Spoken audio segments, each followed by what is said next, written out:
একবার চোখ বন্ধ করে গভীরভাবে ভাবুন তো, আপনি এমন একজনকে বিশ্বাস করেন বা ভালোবাসেন যে আপনার জীবনের প্রতিটি মুহূর্ত, প্রতিটি ছোট বড় সিদ্ধান্ত আড়ালে থেকে নিয়ন্ত্রণ করছে। আপনি ভাবছেন এই সিদ্ধান্তগুলো আপনার নিজের, এই পছন্দগুলো আপনার স্বকীয়, কিন্তু আপনি জানেন না যে আপনি আসলে অন্য কারো সাজানো চিত্রনাট্যের এক নামহীন চরিত্র মাত্র। আপনার মনের অজান্তেই কেউ আপনার মগজের ভেতরে এক অদৃশ্য সুতো দিয়ে পুতুল নাচ খেলছে।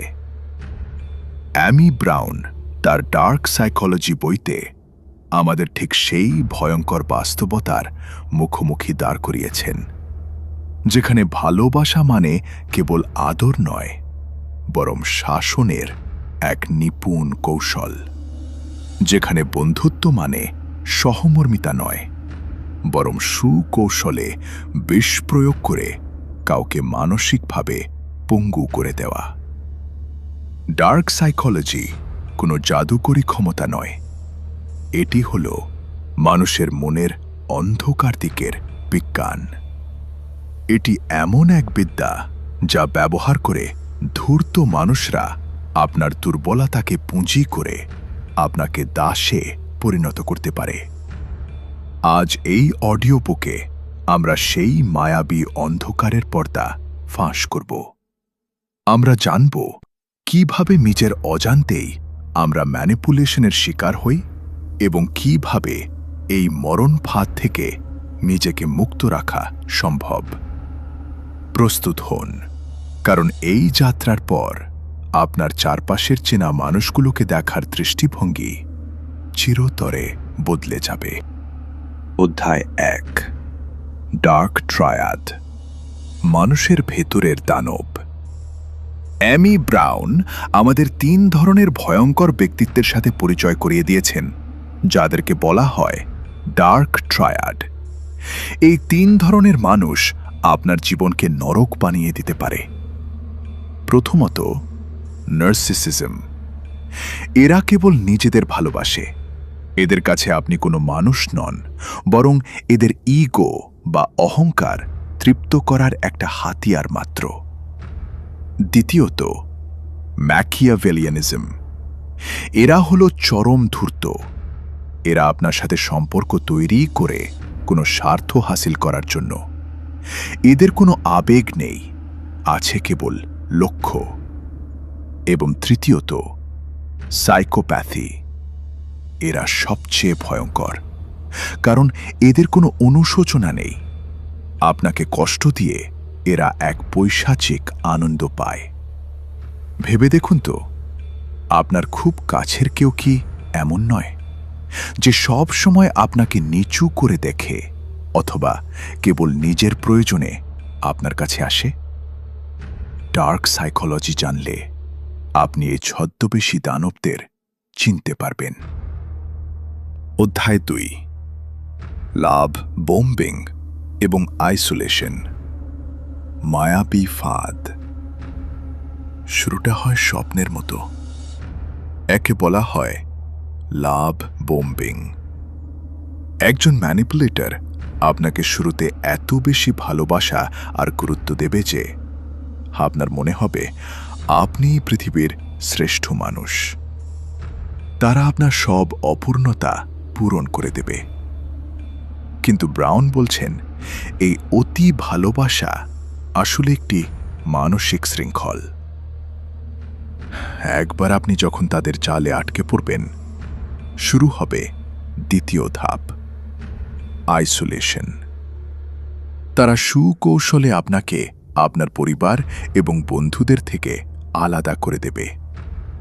তারা আপনার মাথায় ঢুকিয়ে দেবে যে কেউ তোমাকে আমার মতো বোঝে না, বা তোমার মা বাবা আমাদের ভালো চায় না।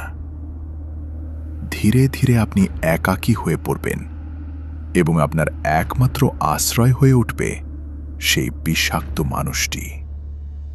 এভাবেই তারা আপনাকে একা করে দিয়ে আপনার জীবনের দখল নেয়। অধ্যায় ৩ গ্যাস লাইটিং, যখন সত্য মিথ্যা হয়ে যায়। ম্যানিপুলেশনের সবচেয়ে ধারালো অস্ত্রের নাম গ্যাস লাইটিং। এটি এমন এক বিষ যা আপনার আত্মবিশ্বাসকে ভেতর থেকে কুড়ে কুড়ে খায়। ধরুন, আপনি তাকে হাতে নাতে কোনো মিথ্যা বলতে ধরলেন। সে কি ক্ষমা চাইবে? না, উল্টো সে এমনভাবে কথা বলবে যে আপনার মনে হবে দোষটা আপনারই ছিল। সে বলবে, তুমি সবসময় তিলকে তাল করো, তোমার স্মৃতিশক্তি খুব খারাপ হয়ে গেছে, অথবা তুমি মানসিকভাবে অসুস্থ। দিনের পর দিন এই কথাগুলো শুনতে শুনতে আপনি নিজের বুদ্ধির ওপর সন্দেহ করতে শুরু করবেন। আপনি কুঁকড়ে যাবেন, আয়নায় নিজের দিকে তাকিয়ে নিজেকেই চিনতে পারবেন না। এটি ম্যানিপুলেটরের বিজয়। সে আপনাকে আপনার নিজের মনের জেলখানায় বন্দি করে ফেলেছে। অধ্যায় ৪ আইসোলেশন। একাকিত্বের অন্ধকার ঘর। একজন শিকারী যেমন তার শিকারকে দল থেকে আলাদা করে ফেলে, একজন ডার্ক সাইকোলজিস্টও তেমন আপনাকে আপনার প্রিয়জনদের থেকে আলাদা করে দেবে। একে বলা হয় আইসোলেশন। সে সুকৌশলে আপনার মনে বিষ ঢেলে দেবে। আপনার মা, বাবা, বন্ধু বা শুভাকাঙ্ক্ষীদের সম্পর্কে সে বলবে, ওরা তোমাকে বোঝে না, ওরা আমাদের সম্পর্কে শত্রু। ধীরে ধীরে আপনি একা হয়ে পড়বেন। আর যখন আপনার চারপাশ শূন্য হয়ে যাবে, তখন আপনার জীবনের একমাত্র চালক হয়ে উঠবে সেই বিষাক্ত মানুষটি। আপনি তখন চাইলেও পালানোর পথ পাবেন না, কারণ আপনার হাত ধরার মতো কেউ আর পাশে নেই।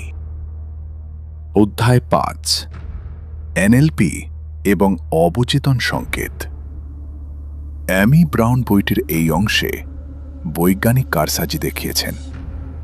নিউরো লিঙ্গুইস্টিক প্রোগ্রামিং বা এনএলপি, এটি কথার এমন এক জাদু যা সরাসরি আপনার অবচেতন মনে আঘাত করে। তারা আপনার সাথে কথা বলার সময় আপনার চোখের পলক পড়ার ছন্দ বা আপনার নিঃশ্বাসের গতির সাথে নিজেদের মিলিয়ে নেয়। একে বলে পেসিং অ্যান্ড লিডিং। এর ফলে আপনার মস্তিষ্ক মনে করে এই মানুষটি আপনার পরম আত্মীয়। তারা ছোট ছোট কথা বা ইঙ্গিতের মাধ্যমে আপনার মনে ভয় বা আনন্দ ঢুকিয়ে দিতে পারে। আপনি টেরও পাবেন না যে আপনার চিন্তাগুলো অন্য কেউ রিমোট কন্ট্রোল দিয়ে চালাচ্ছে। অধ্যায় ৬ মুক্তি। অন্ধকারের শেষে আলো। কিন্তু ভয় পাবেন না, ডার্ক সাইকোলজি যেমন আছে তার থেকে বাঁচার উপায়ও আছে। অ্যামি ব্রাউন বলছেন, প্রথম ধাপ হল সচেতনতা। যখনই আপনি বুঝবেন আপনার সাথে কি ঘটছে, ম্যানিপুলেটরের অর্ধেক শক্তি হারিয়ে যাবে। নিজের সীমানা নির্ধারণ করুন। কাউকে আপনার মানসিক শান্তি নষ্ট করার অধিকার দেবেন না। যদি কেউ আপনাকে নিয়ন্ত্রণ করতে চায়, তবে তার থেকে শত হাত দূরে থাকুন। আপনি কোনো খেলনা নন, আপনি একজন মানুষ। আপনার আবেগ, আপনার চিন্তা এবং আপনার জীবন কেবল আপনার। অন্ধকারকে চিনে নিন, যেন কেউ আপনার আলোর পথ কেড়ে নিতে না পারে। মনে রাখবেন, সচেতনতাই হল শয়তানের বিরুদ্ধে সবচেয়ে বড় অস্ত্র। আমরা আমাদের এই অন্ধকারের যাত্রার একেবারে শেষ প্রান্তে চলে এসেছি। অ্যামি ব্রাউনের এই বই আমাদের চোখে আঙুল দিয়ে দেখিয়ে দেয় যে পৃথিবীটা যতটা সরল আমরা ভাবি, আসলে তা নয়। কিন্তু মনে রাখবেন, জ্ঞানই হল আপনার সবচেয়ে বড় বর্ম। আপনি যখন শত্রুর চালগুলো চিনে ফেলবেন, তখন আর কেউ আপনাকে বোকা বানাতে পারবে না। নিজের আত্মসম্মান আর মানসিক শান্তি কখনোই কারো হাতে তুলে দেবেন না। আজকের এই আলোচনা আপনার কেমন লেগেছে আমাদের কমেন্ট করে জানান। আপনার জীবনের সাথে এই বইয়ের কোন কোন অধ্যায় বা ঘটনাগুলো মিলে যাচ্ছে? আপনি কি কখনো লাভ বোম্বিং কিংবা গ্যাস লাইটিংয়ের শিকার হয়েছেন? আপনার অভিজ্ঞতা অন্যদের সচেতন করতে সাহায্য করতে পারে।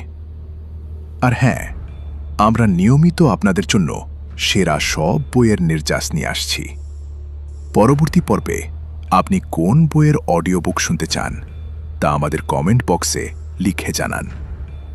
আপনার পছন্দের বইটি হতে পারে আমাদের আগামী পর্বের বিষয়। এতক্ষণ আমাদের সাথে থাকার জন্য আন্তরিক ধন্যবাদ। সচেতন থাকুন, নিজের মনের যত্ন নিন। দেখা হবে পরবর্তী পর্বে। বিদায়।